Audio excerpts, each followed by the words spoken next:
Hey, y'all, welcome to Meet the McBees. Today, we're going to discuss, we're packing up and we're headed to Bravocon. We're heading out to Las Vegas. I honestly have no idea what to expect. I know Jesse and Cole and Allie's going as well. We have no idea what's in store for us. All we keep hearing is that Las Vegas is going to be crazy this weekend with Bravocon going on. This is the event of all events for the network, for Bravo. It's going to be so much fun, and it's going to get rowdy. And if you know anything about us, we enjoy a good time every now and then. In saying that, I have yet to see any videos of Bravocon. There is a network Bravocon introductory call and video that we weren't able to make it on. Unfortunately, that gives you a little bit of an idea of what to expect, how it works, everything that's going on. And we didn't watch any of that. So we're going into this blind, having no idea what the events are going to look like. I know it's going to be fun. I know it's going to be wild, and we look forward to seeing y'all out there. By the time this podcast airs, the weekend will have wrapped up. We'll be back in Missouri, but I know that we are all excited. Cole and Jesse are both packing this morning. That's why I am here by myself in the studio yet again. I promise you this is not going to be the setup in the very near future. We have some exciting things coming down the line with this podcast, some exciting change-ups, I guess you could say, in what this podcast is not only going to look like from a studio perspective, but who's going to be sitting here giving the podcast the content that we have going on. I'm excited because we're going to be able to get outside the realm of just the McBees and just the farm and ranch. There's so much to our life, so much I'm personally passionate about, that I felt like this specific podcast and the name of the podcast really essentially pigeoned us or blocked us into a corner of only talking about the episodes, the TV show, or the farm and ranch. And with this change up comes a lot of new exciting content, a lot of potential guest opportunities. There's going to be some really neat things coming, and that's going to be coming here at the turn of the new year. I promise you, we have big plans for this podcast, and we're not going away anytime soon with it. In fact, we're only going to double down on what we'll be talking about, how often we'll be in here. It's going to be good, and I'm really excited about it. This past week, really, we've been finishing up harvest here on the farm. We have about 400 more acres of soybeans. We're going to be finished by Thanksgiving, which is a very good timeline for us. Obviously, downsizing the farm, the row crop side, has helped us finish out a lot earlier. It's been a shakeup for us. Downsizing, it's been a little bit humbling, obviously. If you look at the headlines, the articles, we sold our grain facility. We really sold essentially everything. Even this office I'm standing in, we sold it. We're downsizing. We're getting rid of all this overhead.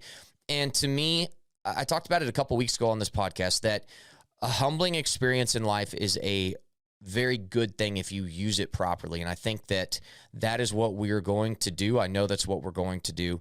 Downsizing, getting rid of all this overhead, all of these material things, these large offices, super nice offices that do nothing but cost us money in utilities, property taxes, maintenance, repairs.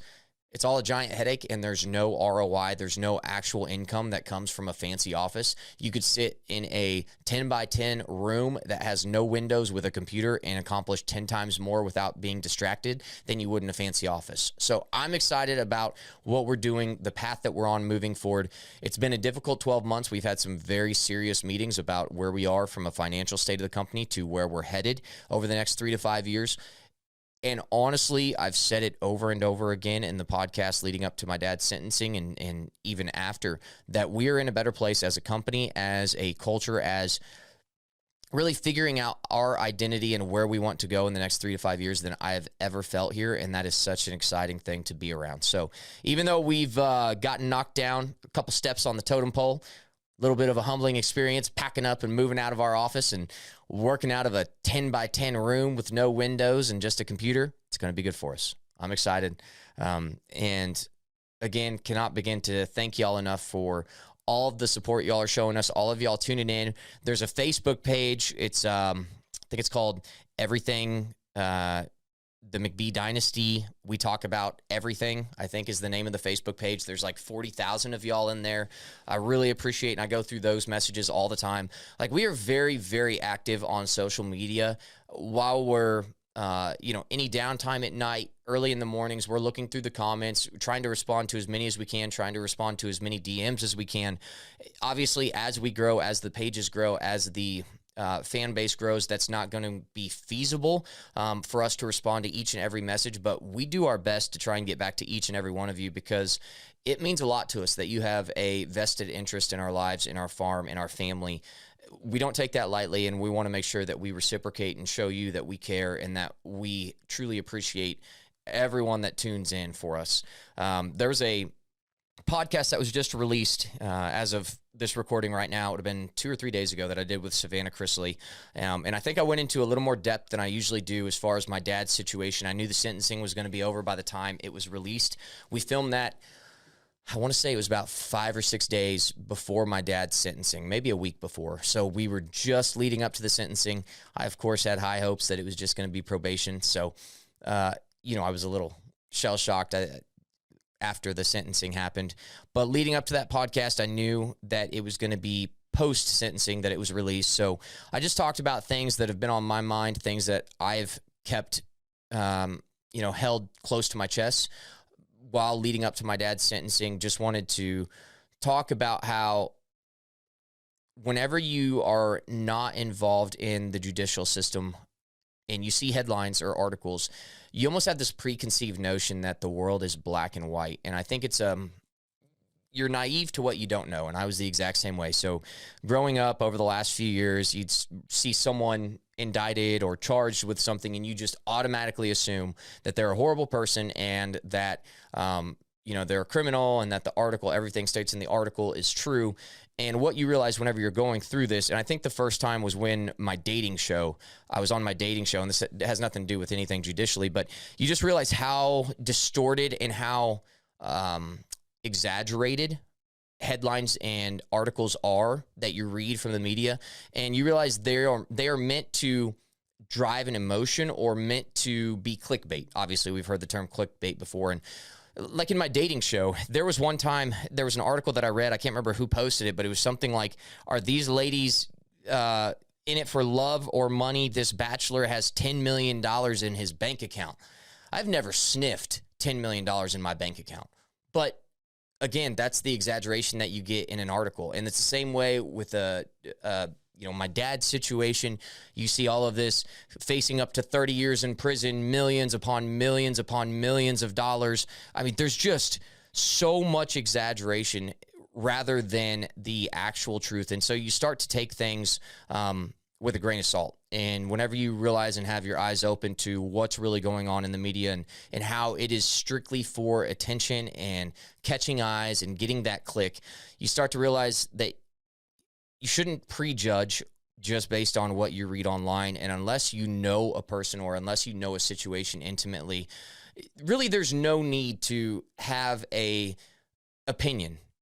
And that's what I've learned as I've gotten older is, hey, you see things about people or you hear offhand remarks about someone's character, and until you know that person, you deal with that person, you have a firsthand account of what's actually happening or how that person is or who they are, you don't have to have an opinion, positively or negatively. You can just say, I don't know enough to know about this situation, or I wouldn't judge someone based on offhand information or an article I read online. Unless I know the person, unless I've looked them in the eyes, unless I've dealt with them directly, personally or professionally, I'm not going to form an opinion on them. And I think that that's the best way to go about living life.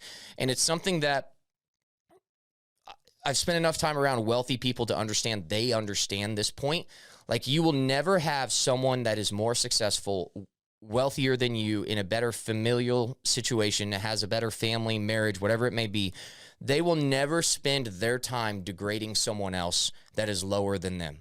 So the people that are going to comment negative things, they're always from a lower spot in success, in life, in their family, in marriage. Like, no one that is more successful than you will take the time to talk negatively about someone. And that is something I guarantee you, because I've spent enough time around successful people to know the difference, they just won't do. They're too focused on themselves. They're too focused on whatever pursuit of passions they have, their businesses, their family, pouring into their loved ones. That's what their focus is on, not on someone else.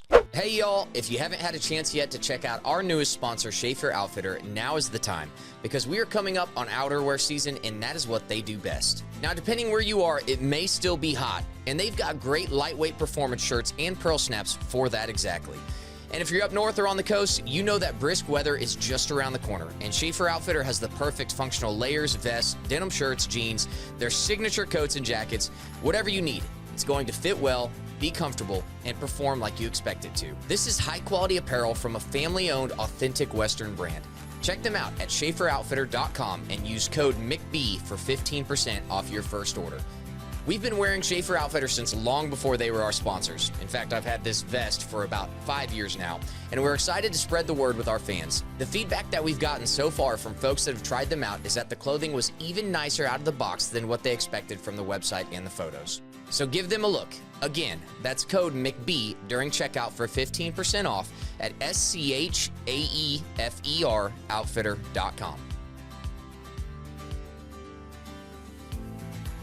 Losers focus on winners. Winners focus on winning. And I think that that is a very easy way to think about how you should live your life and just not casting stones from glass houses. And I'm guilty of it, have been guilty of it in the past. But I can assure you over the last couple of years, what we've gone through, my eyes have been open to that quote in that particular way of living that will make your life so much better.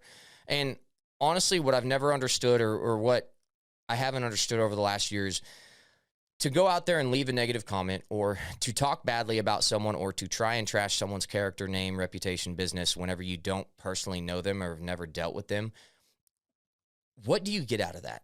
Like, what do you get out of that other than the satisfaction of knowing that you are hurting someone else?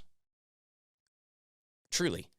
I mean, it doesn't help benefit your life. You're not going to go out there and make more money or have a better family life because you talked crap on someone else or brought someone else down with a social media comment. So why do it? And it just, I feel like to me, it always comes from a place of envy or jealousy. And it's honestly misplaced envy or jealousy, because if you were actually living that person's life, if you walked a mile in their shoes, you'd realize their life isn't all that or isn't something to be jealous or envious of. And I think I talked about this a couple of weeks ago, that you couldn't pay me to have Elon Musk's life. He's the richest man in the world, one of the most successful, probably the most successful entrepreneur in the history of mankind, and you couldn't pay me to have that life because of the personal hell I know that he goes through and how much stress he carries and the weight of the world on his shoulders. So I don't know. I guess a little bit of a rant today, but lesson being, if you are someone that has left negative comments before, coming from a person that has, myself in the past, I have talked negatively about people. I've never posted online publicly about someone, but I have talked negatively about people, without having the actual personal firsthand information about who that person is, who that company is, or whatever it may be.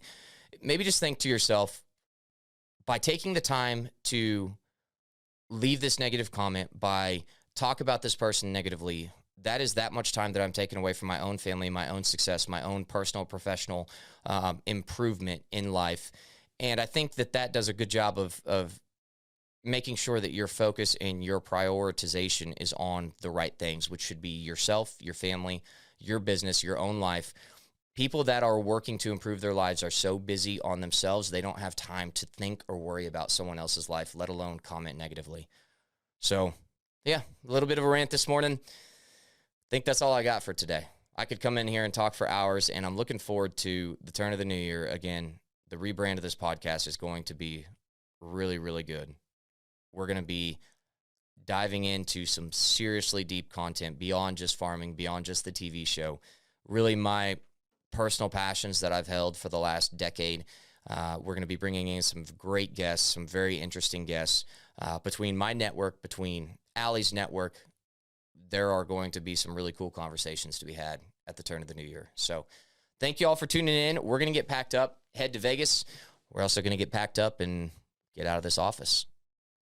Again, it's good. This is a good thing for us, and it's going to lead us to better places. So, guys, appreciate y'all's support so much. We'll be back here next Tuesday.